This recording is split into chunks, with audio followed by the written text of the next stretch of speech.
Por quê? Eu quero que esse coração ineficiente torne-se mais eficiente. Vasoconstrição e retenção de sódio e água. Isso aqui explica toda a fisiopatologia de uma insuficiência cardíaca descompensada.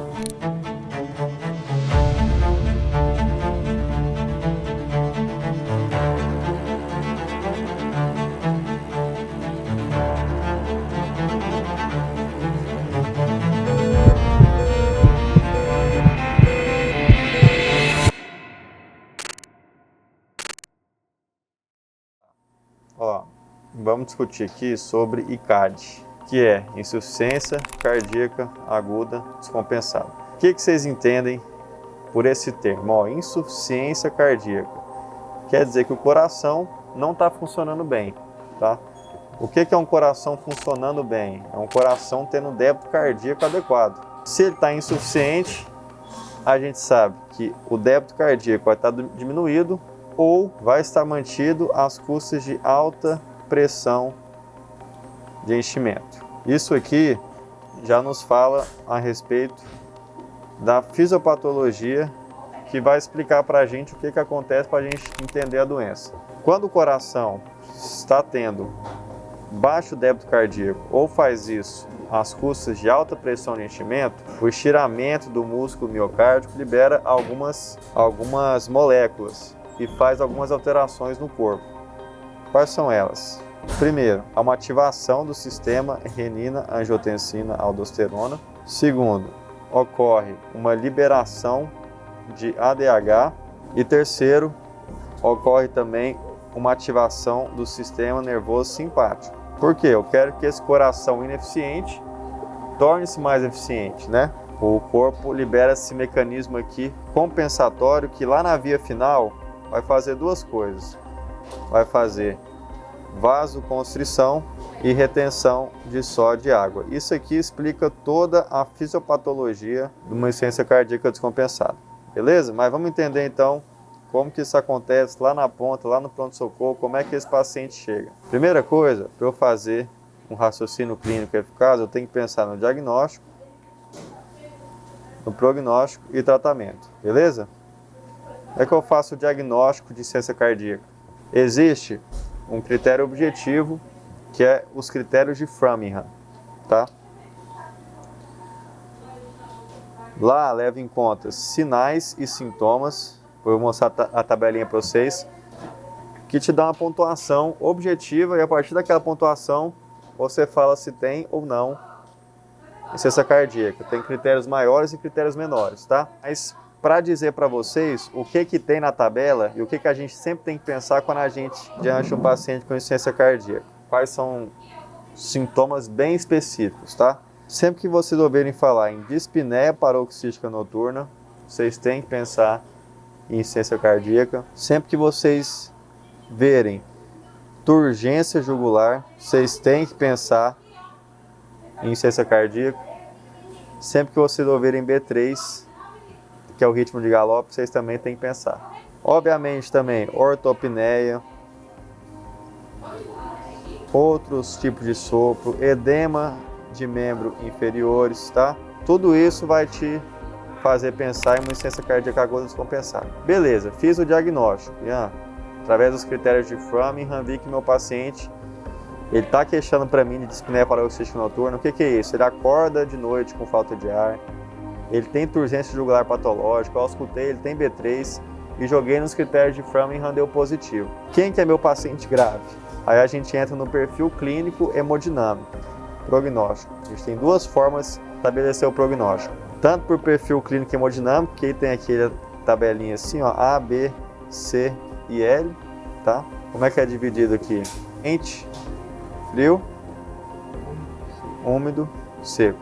Qual que é o mais comum, que mais aparece no pronto-socorro? É o perfil B, é o perfil quente e úmido. É aquele paciente que vai se beneficiar de uma furosemida, tá? Um diurético de alça para espoliar esse volume que ele está retendo, porque um coração ineficiente já faz retenção de sódio e água. E essa água retida, pulmão e membro inferior, aí depende se ele é um crônico agudizado ou se é uma ICA aguda nova, Mas aqui ele vai ser aquele paciente que está bem perfundido, mas está úmido. Se ausculta, você vê que ele está crepitando, você vê que ele está com sinais de hipervolemia, ele precisa de tirar um pouco esse líquido do corpo. Você faz uma furosemida. E o perfil que tem maior mortalidade, aí é o perfil C, que é o que caminha para um choque cardiogênico.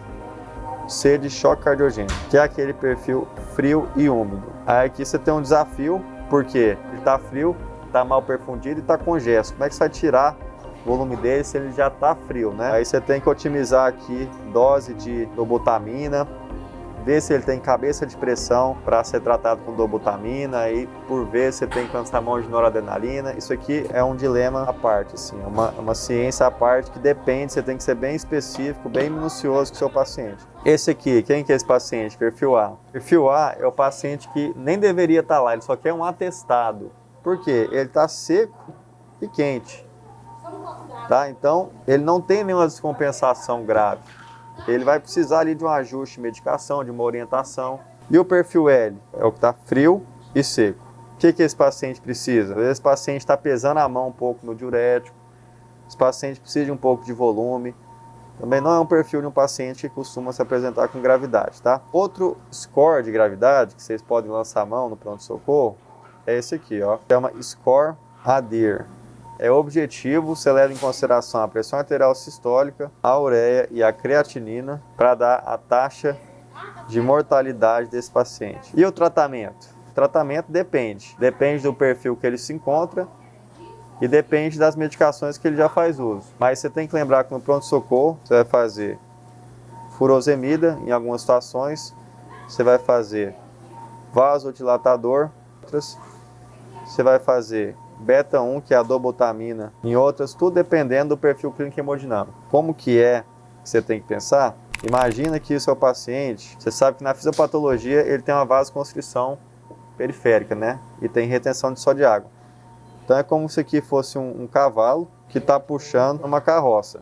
A dobutamina é como se eu estivesse dando chicotada no cavalo. O vasodilatador é como se eu estivesse tirando o peso da carroça. Então você sempre vai ficar nesse dilema, sempre nessas vias, dando chicotada no cavalo ou tirando o peso da carroça. O que é mais fácil? É você tirar o peso da carroça. É você fazer com que essa regulação compensatória, que em primeiro instante é bom, não fique tão deletéria para ele. Aí você lança a mão de IECA. Qual que é o racional de você dar IECA? Lembra que ele está com o sistema renina, angiotensina, aldosterona ativado? Então IECA vai entrar aqui como medicação interessante.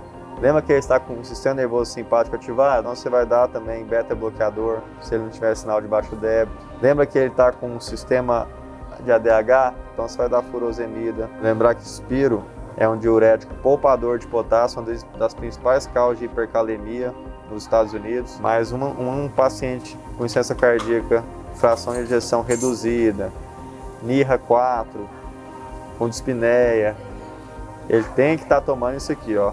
IECA, beta-block, Spiro, pelo menos furosemida aqui a critério, dependendo de como é que está a volemia dele. Uma coisa interessante também em relação ao diagnóstico, que a gente não falou, é do BNP. Quando o cardiomiócito ele está estirado, você lembra que insuficiência cardíaca é ou coração com baixo débito ou faz isso às custas de alta pressão de enchimento. Quando está com alta pressão de enchimento, o cardiomiócito aqui, ó, ele fica estirado. O cardiomiócito estirado produz BNP, tá? Que é molécula ativa, que inclusive quando eu tenho dispneia e eu doso o BNP e ele está alto, eu sei que essa dispneia é de origem cardiológica, porque a dispneia é um sintoma que é diagnosticado 32% das vezes errado. Então, a principal causa de procura de idoso no pronto-socorro é a dispneia. E muitas vezes o idoso chega lá e tem insuficiência cardíaca, mas é diagnosticado com pneumonia. Ele tem TEP, mas é diagnosticado como DPOC. O que é a dispneia? É um sintoma bastante inespecífico, subjetivo. Não é igual uma dor torácica, você tem que caçar um supra no elétrico. Não é igual uma PCR, você tem que ver FV e TV para desfibrilar. Isso aqui, inclusive, no último protocolo, eles criaram um fluxograma que deixaram bem específicos a importância disso. Igual com dispneia no pronto-socorro, eu tenho 30 minutos para afastar um infarto, para afastar um edema agudo de pulmão, para afastar um ataque ou bradiarritmia, causas iminentes ali de gravidade. Afastando isso aqui, eu vou investigar a principal causa de dispneia, principalmente em idosos, que é a insuficiência cardíaca descompensada, beleza? E lembrar disso tudo. Fechou.